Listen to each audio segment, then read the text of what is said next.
Chapter 5 periodic classification of elements. ये second scientist हैं Newlands, second scientist हैं Newlands law of octet. अब Newlands क्या कहते हैं?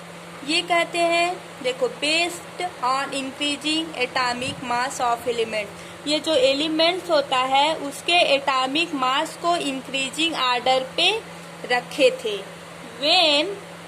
when elements are arranged in it was found that even its element property similar to that of the first।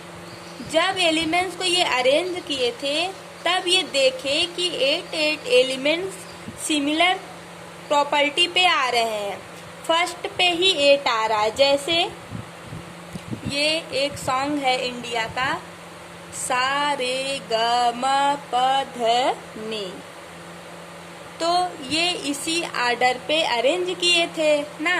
तो इसमें ये क्या किए थे, देखो हाइड्रोजन है, हाइड्रोजन के बाद हीलियम, हीलियम नोबल गैस में आता है, इन्होंने हीलियम को छोड़ दिया, लिथियम यहाँ पे ला दिए, फिर बेरियम लाए, बोरान, कार्बन, नाइट्रोजन, ऑक्सीजन, फिर यहाँ पे फ्लोरीन ला दिए।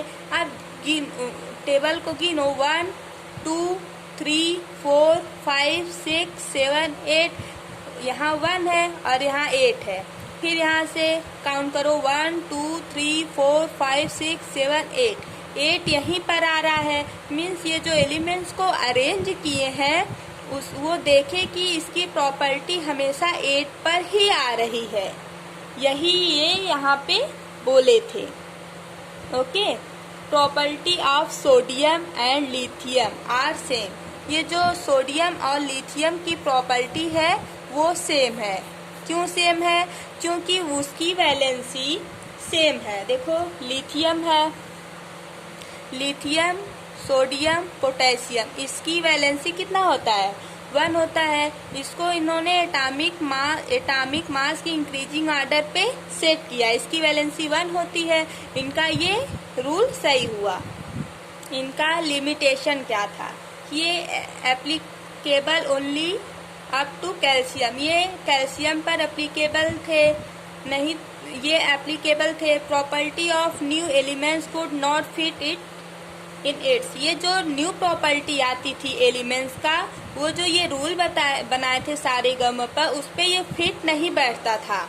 अब देखो, it's some cases property of the elements where not same as defined by octet.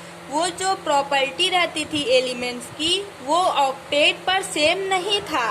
वो डिफाइन, जैसे हम लोग कोई एलिमेंट है उसको उस पे जब उस ऑक्टेट पे रखते थे उसकी प्रॉपर्टी सेम नहीं मिलती थी।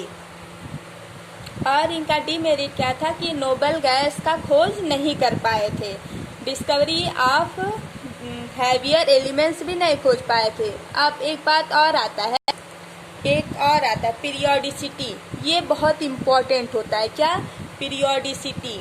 ये क्या होता है? इन्होंने बताए कि अगर ये ग्रुप है तो इस ग्रुप में अगर ये इंक्रीजिंग आर्डर पे एटॉमिक मास आ रहा है तो ये इंक्रीजिंग आर्डर पर ही आएगा, यहाँ से डिक्रीज नहीं करेगा। अगर ये डिक्रीजिंग पे आ रहा है तो ये डिक्रीजिंग पर ही आएगा, एक फिक्स में ही आएगा। जैसे फिक्स होता है ना, इसका इतना होगा, इसका इतना होगा, इसका इतना होगा।